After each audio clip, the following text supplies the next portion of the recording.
1936-жылы октябрь айында Фрунзеде биринчи олимпиада болот. Ага Кыргызстандын бардык булуң бурчунан өнөрпоздор келишет. Москвадан Затаевич катышат, Шубин жетекчилик кылат. Ошондо 3 күн кечигип келген акын Алымкул сахнага чыгып, элге саламдашып мынтип ырдайт.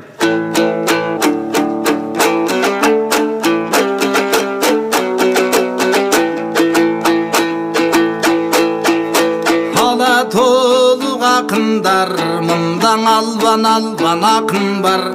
Комузчу бар, ырчы бар, кубулжуган үн менен, коңгуродой күй менен, кубантып элди турчулар, күлкүнүң элге салчулар, тобуңа айтам саламда, залда олтурган калың эл жонуңа айтам саламда, келипсиздер шайырлар, кең Фрунзе шаарына, кадыр менен келдиңер, кабар жетип барыңа, сапар келип атайя, саламдашпай каламба, бактылуу элдин шайыры барыңа айтам саламда, халык менен Осмонкул катарлашым замандаш, кучакташып бир көскөн курбуну курбу таба албас, курдаштарым доң аманба, силерге кубанып айтам салам дей.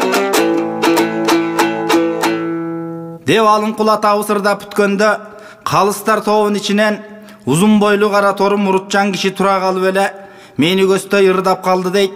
Бул ким болду экен деп абай салып карасам, кадимки Каражаак калык акын экен. Ошондо акемдин мени көздөй каптап ырдап турган жери.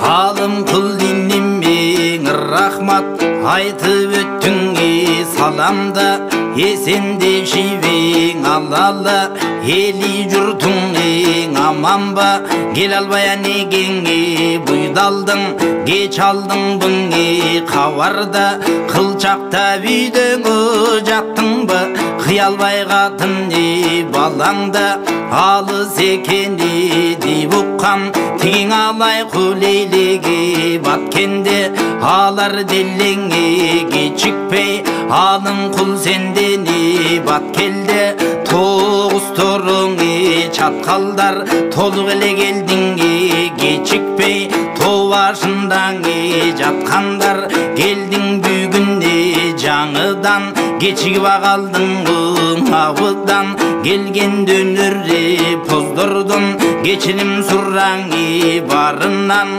акынсың келдиңе аралап, акты көктүңе таныган, кеп салып элгеңө түшүндүр, кечигип калган жайыңан, карыш турган таластан, кандай болду кечиктиң, ушун элең айтчың Алымкул, бүгүн бир олтурган элиң эшитсин. Деп калык атабыз ырдап бүткөндө, ошондо Алымкул атабыздын кадимки Каражаак калык акынга жооп берип ырдап турган жери.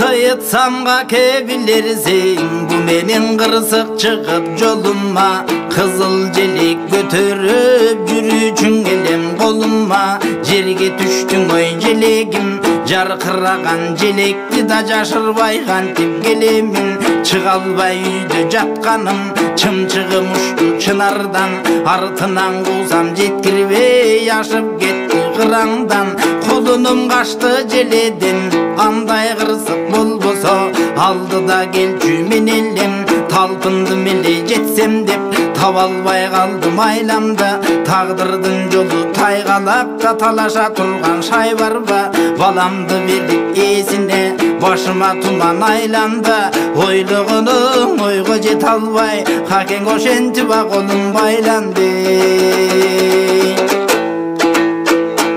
Ошондо Осмонкулдун ырдап турган жери.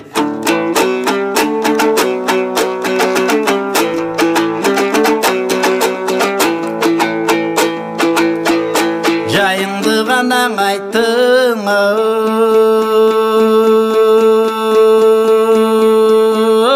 alım kul. Жаңы келіп таластан чынарынан бөлініп чымчығың екен адашқан. Чырпықсын сасынсын деп чынар аман тұрсын деп чынындан ұшыл қиын кеп өлгөнді туылған жеңеттеп башынан далай иш өтіп байыр қылар айтқан кеп ажырапсың алым құлың артын берсін баланын аяшул төрөсі 5-6 кемпір чоғылып бешікке салып бөлөсі ай тигендей жарқырап açылып қалат қабағың атын замир қоя озандағы тапқан баланын амалы кетіп өлімден атадан бала бөлінген чымчығың екен алым құл аны шығарба қойғын көңілден деп Осмонқұл ырдап бүткенде ошондо барпынын ырдап тұрған жери.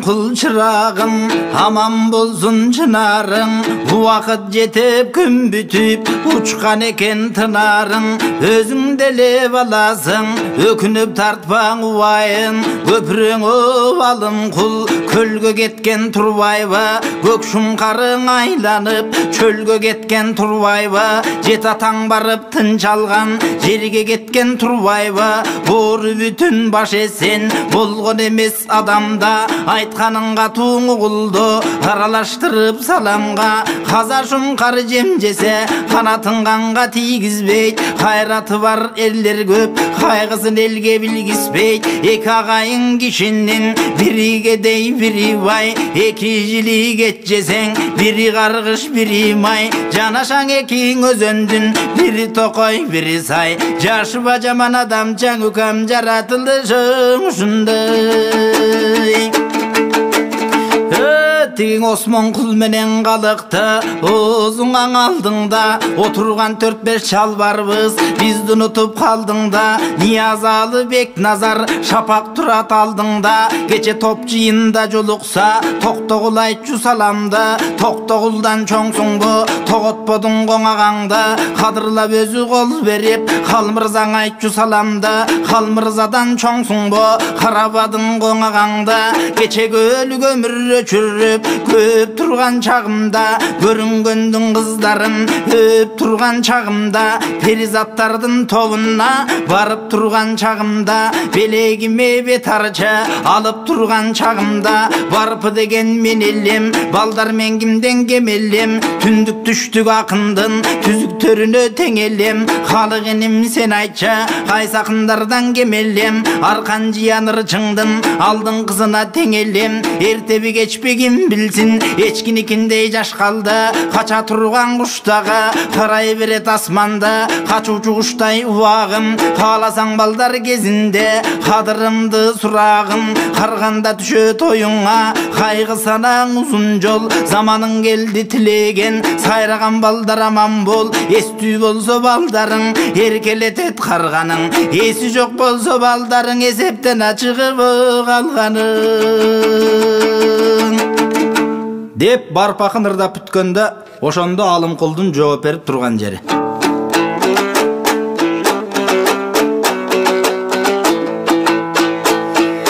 Кечирип кой барпыке кетирген кемчил күнөөнү аксакалдар кечирген Алымқұл бүгүн күнөөлү алып кетпей ичиңе айткан жакшы мүдөнү сахынага чыкканда санам санга бөлүндү салтанаттуу чоң жыйын залдагы көп эл көрүндү айта албадым сүрдөнүп аркы терки жөнүмдү халык чымчып өткөндү кара тер баштан төгүлдү кечигип артта келгенге айтпайт элем баланы амалсыздан козгодум айтайын деген оюмдан даңадашып калдым окшодум барынан катоң угулду барпыке сенин токмогуң балапанынан айрылып балапанына кайгырып баш ооруган мен капа Алымқұл басып келбейт деп ага деп салам бербейт деп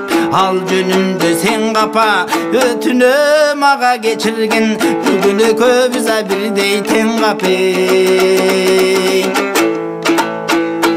Ошондо калык Осмонқұл, Карамолду аксакалдар Шаршенди чакырып алып Барпыға саламайт, көңілін жайқа дегендей болды. Шаршен сахнаға чыгаар алдында Осмонқұл ел күлсін, баяғы қудыл сөздеріңін аралаштырып, күлкі менен барпының таарынычын ұнытқар деді. Осмонқұл менен Шаршен сахнаға шыққандале ел күлө баштады. Атайлап жасатып алған екен, қомызының бір беті қомыз, екінші беті домбыра. Ел аны көріп, андан бетер күлді. Ошондо Шаршен ырдай баштады.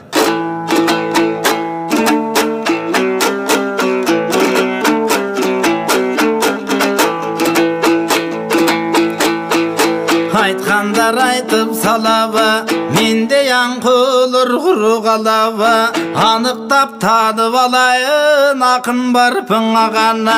Ақын болсам деп жүрім, бапыкең абайлап көргін балаңды.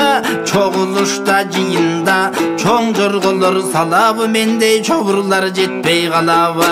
Жолығып танып алайын, жолочу келген ағана. Термечіктің баласы мен Шаршен деген ақынмын. Ұлы кечүү келді деп учурашып жатырмын. Бапкемен айтам саламды, сенин бала чакаң аманбы? Ел жұртың толуq аманбы, амандашсам жаманбы? Саламдашып ырдадым, бапкең өзүң байкачы. Салмактуу бекен ырларым, кандай экен ырларым? Көп эле жерден ырдадым, менин көбөйбөй койдуң ырларым. Ар кайсы жерден ырдадым, арбыбай койдуң ырларым. Ырчылыгым бар бекен, ырымды бүгүн сындагын. Осмонқұлга сындатсам, ырчы эмессиң сен деди. Акын болбой жерге кир, айлыңа кете бер деди. Уйкашпайт экен ырларың, уялбай кантип ырдадың. Акын сендей болобу, сак окшогон жиндиниң акын деген оңобу. Деп тилдедиң Осмонқұл, көңүлүмдү калтырып. Көп тилдедиң Осмонқұл, деги жаман экен Осмонқұл. Айтарыма келгенде мен айтып коя бергенде, ырдарыма келгенде мен ырдап коя бергенде. Уйкашына карабайм, уккан элди таң калтып ушундай катуу сабалайм. Бозокорлор коңырдаган, болжолсуз акын экен деп бозо берип сыйлаган. Халык акын жактырган, бурумуңда мыкты деп бору калбай каткырган. Кошокоң апам мыкты эле, атам маркум өлгөндө ал кошокчу болуп чыкты эле. Андан опма келди, энесин тарткан булбул деп көргөн билген айылда мага көп кемпирлер баа берди. Бали рахмат Шаршен деп мага бай бичелер баа берди. Халк аралап көп жүрөм, бапыке калыктай болсом деп жүрөм. Чогулушта көп жүрөм, чоңурчу болсом деп жүрөм. Кайрылып шакка кономбу, бапыке калыктай акын боломбу? Ойлонуп айтчың аксакал, айтышсам Осмонқұлду согондуң ой. Деп Шаршен токтоду. Шаршендин күлкүсү менен эл көңүлдүү тарады.